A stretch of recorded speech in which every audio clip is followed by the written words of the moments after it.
Welcome to the Sharkpreneur podcast with Kevin Harrington and Seth Greene. Kevin Harrington is the inventor of the infomercial, one of the original sharks from the hit TV show Shark Tank, and has generated over $5 billion in TV and digital direct response sales. Seth Greene is the world's first trusted authority on cutting-edge direct response marketing, a best-selling author, and the only 3-time Marketer of the Year nominee. On the podcast, Kevin and Seth interview Sharkpreneurs who share straight talk on what it takes to explode your business. Why do so many businesses struggle while others seem to explode overnight? Do you wish you had the secret to this type of exponential growth? Now, I've scaled more than 20 businesses to over $100 million, and it's not just luck. In my new book with Mark Tim, Mentor to Millions, you'll learn the repeatable framework I use in all my business ventures for massive success. Order at kevinmentor.com and get over $1,000 in bonuses. Head to kevinmentor.com. Welcome to the Sharkpreneur podcast. This is your co-host, Seth Greene, joined by our esteemed co-host, Kevin Harrington, inventor of the infomercial and original shark on the hit TV series Shark Tank. Kevin, thanks so much for being here. Hey, Seth, great to be here. Looking forward to a special guest today. Yes, we have a very special interview with the one and only Neil Twa. Neil, thanks so much for joining us. Thanks, Seth. Great to be here, man. Neil, let's go back in time a little bit. How did you get started? Yeah. Go back to the Wayback Machine, right? Yes. I've been in e-com since I dropped out of college. When I got involved in it, it was because no one could teach me how to do it. So I jumped in the corporate world and went where the money went and followed along for a while, all keeping my side hustle and business. I had game servers on the side back when it was games that had no multiplayer. We were running 20 game servers out of a company in Texas so people could multi-talk online with codecs. It was really fun. And then obviously that didn't last too long because, well, they invented the game inside, voiceover inside the games. But it always played around it, got a lot in lead gen, was in the private and public sector, doing business with IBM eventually, and then started my own series of management companies. Got very good at lead gen in the mobile world, got my teeth on that long before it was fun, cool, and we had any kind of interfaces. We were uploading stuff in spreadsheets and watching it go out into the networks, and then got involved in my own products and brand lines, which led me to understanding that Amazon is a great place to incubate products and brands, test them out. It was just another traffic source.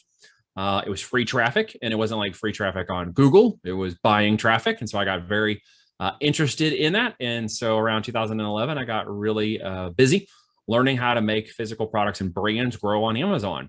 And that's what I've been doing for the last 8 years, building software, systems, technologies, and companies around the Amazon FBA ecosystem. Been a long focus. I am sure the longer version of that story should probably be in a book somewhere. It should, some components of it, I'll leave off. The stuff my mom only cares about, we'll probably not talk about. Yeah. Hey, Neil. So, Amazon has had an amazing growth, and yes, there's so many great opportunities out there. But some people say, but I don't have any products. I don't own any products. So, that's the beauty of starting an Amazon business. You don't need to own products. You can sell other people's products. You want to talk to that? You can absolutely get started doing that. If you're looking for a way to create some side hustle income and get started in the business, you can absolutely flip other people's products for profit, right? We call it arbitrage. There's online arbitrage and retail arbitrage, and there's wholesale arbitrage, even wholesale FBA arbitrage. And of course, the pillar of all of that, in my opinion, is the private label side of the business, where you actually take control of the brand, take control of the narrative, and of course can grow the profits differently and scale differently. But yes, you can absolutely, that's how we got started. We were flipping products and finding them for profit. We were testing the engine to see how fast we could rank it. In 24 hours, we clear $5,000 from flipping somebody else's product. And that was a great way to get started. We know now that Amazon really loves brands more than the people who like to play with the system, but it is a great way to still get started in making some side hustle cash. Absolutely. Yeah. The other thing too, as we all know, people are building their Amazon businesses, and these are entrepreneurs that they may or may not really know all the algorithms and all the special things. And they get out there, they kind of get lucky. All of a sudden they got $1 million, $2 million business, but they have an opportunity maybe to sell to somebody, right? I mean, there's companies out there that are acquiring Amazon companies. Yeah, Right? huge, right? So in the last 18 months, we've seen over 6 billion in capital deployed into acquiring these businesses. So when you're flipping products for profit, that's one way to get started, but ultimately no one wants to buy a job. They don't want to take on a job. And a lot of those arbitrage businesses do require a lot of time, energy, effort to get those products and to keep moving those products in the system. Unlike Fulfilled by Amazon or FBA, where those products are shipped, managed directly from their warehouses to consumer, shows up. We call it subscribe and spend in my house because the wife is like 3 to 5 packages a week. Many of you might be as well. So it created a really amazing ecosystem to create autonomy and economies of scale that do not require huge warehouses. From our side of the fence, or even giant employees, or we can do a lot of stuff with virtual assistants. But to even get past that point, I always have to go backwards in time for just a second and answer the question that was posed to me on one of my first coaching calls. It's the one that everybody has. I got to the coaching call. The gentleman was like, that's great. I get the concepts, but what the hell do I sell on Amazon? And that was the one question that always comes back. It's great to see and think with the end in mind and always build towards that idea that you're creating an asset. That you're leveraging your time, capital, investments, et cetera, towards an asset gain at some point, an exit, a leveraged exit, if you will. But to remember that you got to build one profitable product that leads to a brand that leads to a profitable company. And so it always starts with that question, what the hell do I sell? And how do I even get started with that first product, right? Yeah. And, I mean, you've sold so many products over the years. Yes. What are some of the biggest lessons you've learned navigating those ups and downs? Yeah, it really got away from the concept that I am profit-centered only by self and turning that around to servant leadership and looking at the actual consumer as I would a family member, a person I know, naming that person and getting into who they actually are and determining what the value is to them, and then looking for a product to actually sell into that value. It's a little bit different. It's kind of a reverse way of going at it. When you want to grow a business or grow aspects of the business, a lot of times, obviously, profit is a big component. Sales are a big component. There's the revenue is vanity aspect of this, right? We call it in profit is sanity and cash flow is king. So at the end of this, what I'm really after is there a way to get an average order value? Is there a way to get a customer lifetime value tracked and managed and grown to a certain amount with a brand on Amazon? So I was looking at the 90-day cash flow. We're looking at the annual run rate of these businesses. We're seeing it very differently from that perspective. And we're trying to solve a solution. As I said before and I say this, you may hear this if you've already listened to me on another podcast, but it's a real simple thing. I don't go after the people who want their teeth pulled for $300 in an hour. I go after the people who are willing to pay $500 to have that tooth out in 10 minutes. And when you look at the different aspect of that demographic, that person is willing to pay different price points for things they consider to be solutions. And so we look for the solution-oriented buy, right? So we look for those folks who are saying, okay, I don't want the $29 cheap Chinese plastic crap I'm going to stick on my butt while I'm climbing up the back of Pikes Peak. I want the $79 gel air cushion with the hole in the middle so it doesn't crunch and munch on my goodies and I can get upside the back of Pikes Peak. And of course, I want the panniers that go with it, the high-end ones, so that all of my $1,000 worth of gear doesn't get destroyed. And I want the better bike handles and the calipers. And you're looking at a different solution-oriented customer level. And that's where we really started to approach branding differently than just product flipping. And when we got into that mode, we started raising our prices, going after higher affinity markets. And of course, the profitability came after finding those solutions. So we really approached the market, again, from a business perspective that happens to sell e-com. And we chose Amazon's FBA system because there's where people are buying in 30 seconds or less, which is really gives us an inroad to that brand.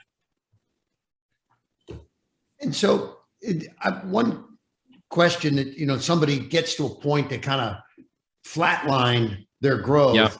Yeah. This is because they don't have the extreme knowledge, et cetera, et cetera. But how do you, when you look at an Amazon business and you see that flatline, what's that telling you, or what are the chances of being able to take it and run with it from there?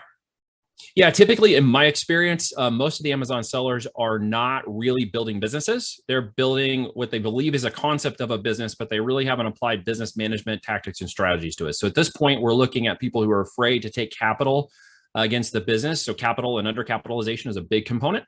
You hardly ever see them overcapitalized, which is another failure point in business. What we also see is a lack of real understanding of how to take advantage of the system. They typically don't have enough product or brand diversification.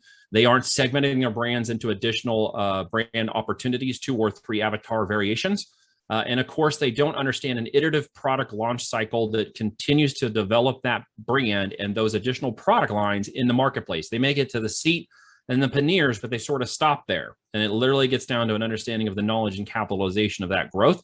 And every time we look at one of these businesses, we see the same 5 aspects of those businesses and the reason why they didn't grow.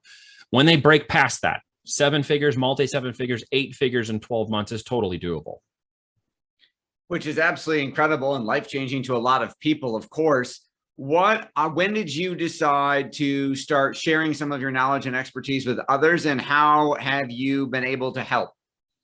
Yeah, in simple terms, we got successful. We launched 8 of these brands. By 2016, we were doing a lot of business. We had made a lot of clients very successful who had come to us and by proxy just said, hey, so-and-so is a friend of yours who said you were selling on Amazon. And that's literally how we got into the client relationship game that we do now. We choose very strategically who we like to work with. We usually only work with 10 people at a time. We're looking for a segment of people who understand diversification. They're into things like infinite banking and multi-tenant real estate, and they're into passive income revenue streams, and they're looking for ways to diversify or deploy capital in other ways. So we've evolved through sort of the mentor coaching sort of thing and into more of the mentoring. On the business side, we got involved in the coursework for a while. We've had a ton of case studies from people who have been very successful in deploying our 5x5 game plan to understand how to build an iterative game plan of process and profitability. At the end of the day, every unit has to be profitable. Every unit has to be able to order another unit. It has to pay for yourself, your marketing, your shrinkage, your PPC campaigns, and of course, put money in your pocket. And so we only look at products where we know that it's going to pay us a minimum of $20 in profit per unit. Or we look at businesses that have products that match that criteria or can reach that criteria through changing our strategy. So we got involved by literally helping the people around us, and it became a referral-based thing, or you got to talk to this guy, and who am I talking to? It's Neil. So we haven't done a lot of the big guru marketing kind of crap and that stuff because I really don't care to be known by that. I have a small name and I keep my reputation very tight. And I don't want to get burned by that kind of stuff. So I've kept it very business oriented. So we do help people in that way, but I usually talk to every person, and I'm always looking for the right intent and the right understanding and the right expectations of those people. Your passion is obvious. What do you like best about what you're doing? You know, it's the freedom of the business, quite frankly. I had ran businesses that required employees to get economies of scale. They required warehouse and office space and all that other stuff. What I really loved and fell in love with the e-com space, and of course, utilizing the FBA system that Amazon had built, was the autonomy of creating a lifestyle-based business that still allows great scale and profitability. Don't have to have employees. We have virtual assistants.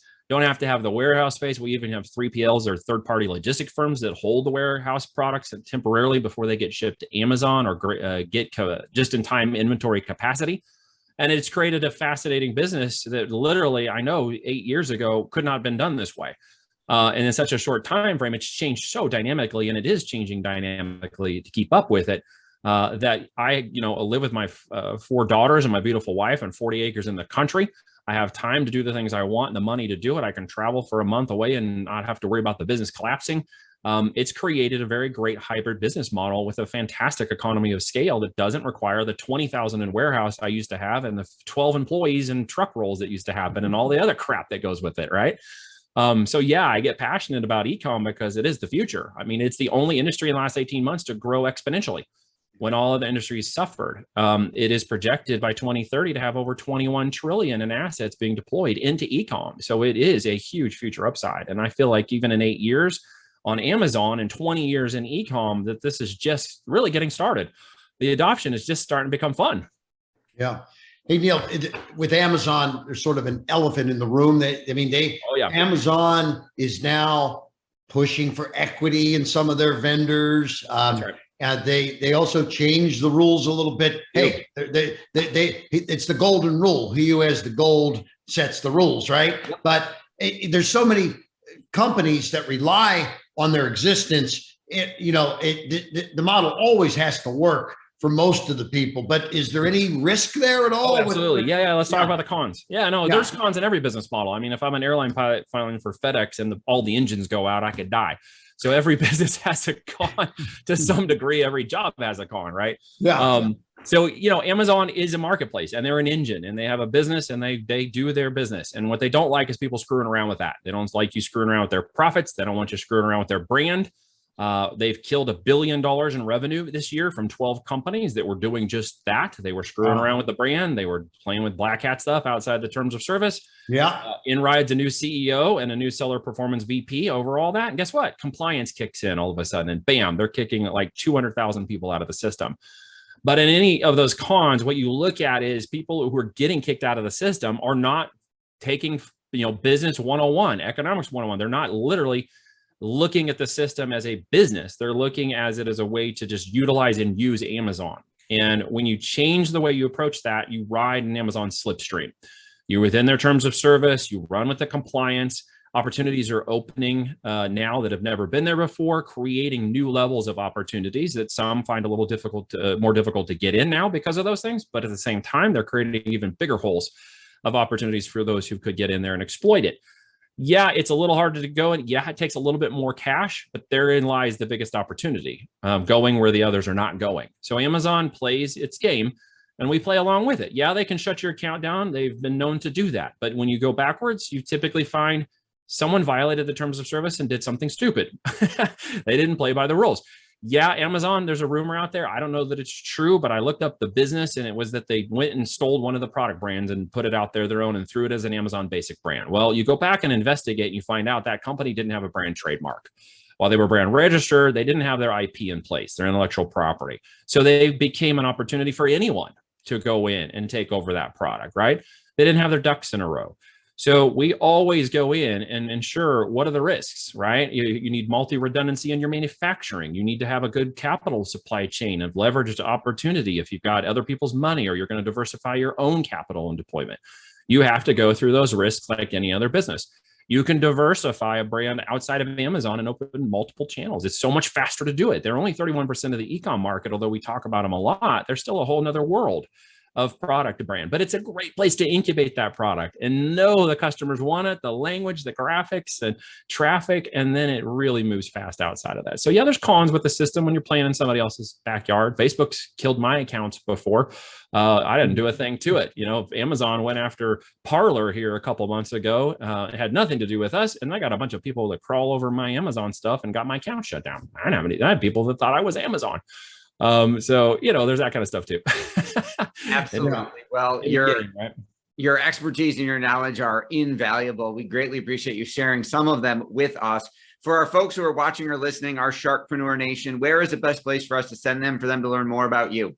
Yeah, really simple. Go to voltagedm.com, voltagedm.com. There's another additional little training that gives you some more insight. If you happen to talk to me, which you probably would at some point, just text me the keyword Sharkpreneur. And if you get to me, I'll know where it came from. Very simple. Awesome. This has been Seth Greene with Kevin Harrington. Thanks so much, Neil Twa, for joining us. Thanks, everybody, for watching or listening. We will talk to you or see you next time. Thanks, Neil. Good job. Thanks, guys. Appreciate it. Do you need money to fund your idea, product, or service? Are you ready to take your business to the next level, but need capital to get it done? Kevin Harrington has heard more than 50,000 pitches and knows how to help you make the perfect pitch to get the funding for your entrepreneurial dream. He's distilled the process down in his perfect pitch cheat sheet, and it's yours for free. Just text PITCH to him right now at 727-888-2100. Text PITCH to 727-888-2100 right now and claim your free perfect pitch cheat sheet.